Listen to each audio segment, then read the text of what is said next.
Alright, so today I'm back with another Blue Lock leak video, and today we will go over chapter 313, which is completely insane, as the match between Nigeria and Japan starts for real, and both teams are starting off insanely strong, and both are able to make some progress, but I don't want to say too much, so you will just have to sit back and watch to find out what happens. Anyway, before jumping into it, please leave a like and a comment, as well as join the Discord server, and with that out of the way, let's get into it. Also, if you want to check out the leaks for yourself, then I will put a link down in the comments where you can look at them. Now before officially going into the chapter, I want to clarify that there's not a lot of text that has dropped alongside the leaks. However, the leaks are just so insane that I thought that I just had to go in and talk about them. Also, I'm making a chapter review tomorrow, so look out for the full chapter then. Alright, so we begin with a flashback actually, as the text says. Back then, in that place up in the sky, Onazi gave them light. We then see all 4 of the main Nigeria players from the last chapter. We see all of them playing football with each other, and it's Onazi who is showing off a bit. We don't have the names for the other players, but one of them tells Onazi to finish it and score, and someone else says that it's insane. After that we get to the commentators. However, there's no translation at all here. However, from the picture it looks like they are talking about the group stages. After that, they go over and talk about the knockout stages, and also the formation for today's match between Japan and Nigeria, and then it actually happens as we get right into the game. Seriously, this is insane. Anyway, we see Rin and Isagi running side by side. Meanwhile, Nigeria starts with the ball. Onazi passes the ball to the other guy with the glasses. However, he faces trouble right away as both Rin and Isagi go towards him and try to tag team him.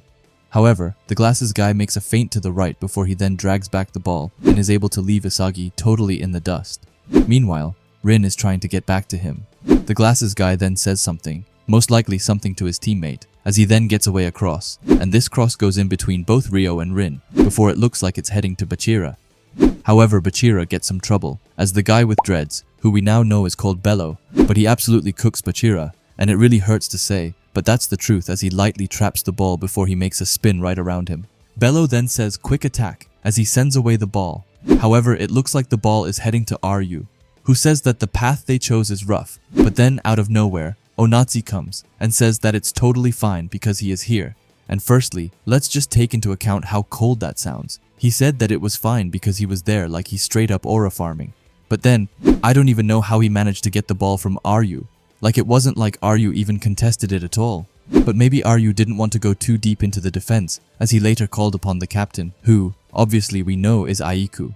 Aiku says something, however we don't know what yet, but Onazi manages to see an open in the goal.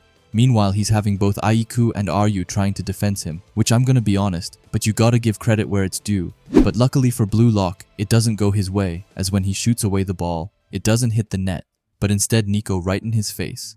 Nico looks actually kinda cool in that panel, but he then tells Onazi that he immediately fill the gaps and calls it the iron rule of positioning. Onazi looks happy as he starts to smile and calls it awesome, but that's far from everything, as at the bottom we see a feather and we all know what's about to happen next. As Karasu jumps up and meets with the ball, he has a smirk on his face as he tells Blue Lock to go and calls them the reborn Blue Lock, and they then start their counterattack. The announcer is even stunned by this, as they look to be in awe and are excited to see what Blue Lock will do for their counterattack.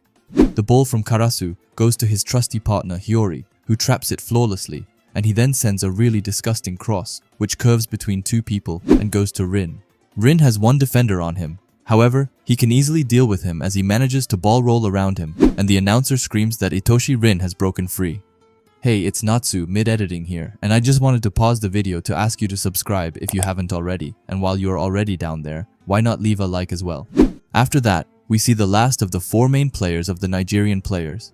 However, we still don't have a name for him, but he seems to be a defender, and he goes to stop Rin, saying that it's no good, and that he needs to stop it. But Rin then locks in, as Rin activates his predator eyes, and aura farms a bit as he tells the defender that it's tepid, as his shot has already been fired.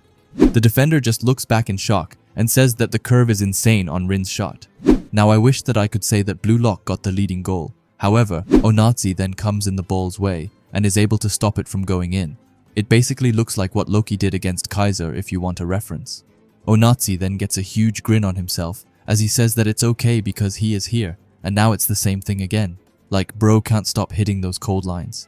The announcer then says that Onazi stopped it before he questions how he even is there, which also was my first thought. He then continues and says that both of the teams playing are brilliant, and that this opening match is sure to be a fierce battle with matched abilities. We then get to Isagi, who has basically gone ghost this chapter, but he says no, and that he's transcended completely, and that he can see it, the guaranteed victory vision. And we then see Isagi entering his puzzle realm, like always, as he looks towards the soaring ball and looks super fired up. Anyway, the ending text says, he saw the path to victory. The future where they come back against Nigeria appears in Isagi's vision. The next chapter will be called Nucleus, which sounds like it can be super interesting and exciting. And we also get the news that there's no break next week, and I'm not sure how the authors are doing it. However, they are on a generational run. Now yes, sorry that this video might have been a bit different than the usual leak videos. However, the translations haven't dropped just yet, and personally I thought that it didn't really matter, and that the context of the chapter was a lot more important, or that's what I used to think when I watched leak videos of Tokyo Revengers back in the day. Not to mention that I will drop the chapter review right when it drops, so don't worry about it. But anyway, now let's quickly go over some of the things from these leaks. Now firstly, the Nigeria players took me by surprise by how cool they were. Honestly, I thought that the glasses guy would be the only one to spark my curiosity. However, both Bello and Onazi have also intrigued me quite a bit. It's only the defender who I don't feel that excited for yet. However, that's also because he got done dirty in this chapter, as he just got done over by Rin. However, the glasses guy was so insanely cool, as he was able to pretty much blast through Isagi. And also, when you give a character glasses like that, they are just automatically cool. Now we then have Bello, who was cooler than I thought, and I feel like him and Bachira being on the same side is perfect, as it looks like they have a similar playstyle. So seeing them going up against each other more times will be a lot more fun. Now I actually have no idea how Onazi was able to take the ball from Ryu that easily. However, luckily Nico was able to come in at the last second and save the day with his face. You will see what I mean when the full chapter drops, but he looks so cool after getting hit by a football right in his face. Like it's so cool. But honestly, I'm glad that Nico was the defender who got the most attention this chapter, and I can't wait to see what more he is able to cook up later. After that, it was pretty standard stuff. However, Rin was also pretty cold as he easily dealt with the defenders and was able to once again hit one of his infamous curve shots. Now I was a bit shocked at how Onazi was able to be right by the goal, as he was at Blue Lock's goal just some panels ago. However, he might just be super fast and might be a type of Loki player, but with that said, I have no problem with him blocking it at all, as it just looked super cool. Lastly, I feel like we have to talk about Isagi, who didn't get much screen time this chapter, but I'm sure that the next chapter will be where he gets to shine a bit more. Anyway, he said at the end that he was able to see a guaranteed victory vision, which just sounds so dope. And it's also like what I've said, which is that Blue Lock will win this match against Nigeria, as I can't really see them losing this match when they have such fierce matches later on. Anyway, with that said, please let me know what you thought about today's leaks and what you think will happen in this match. Anyway, if you like Blue Lock and videos like this, then I would highly suggest you subscribe to this channel, and while you are at it, leave a comment and a like, as it helps out with the algorithm a ton.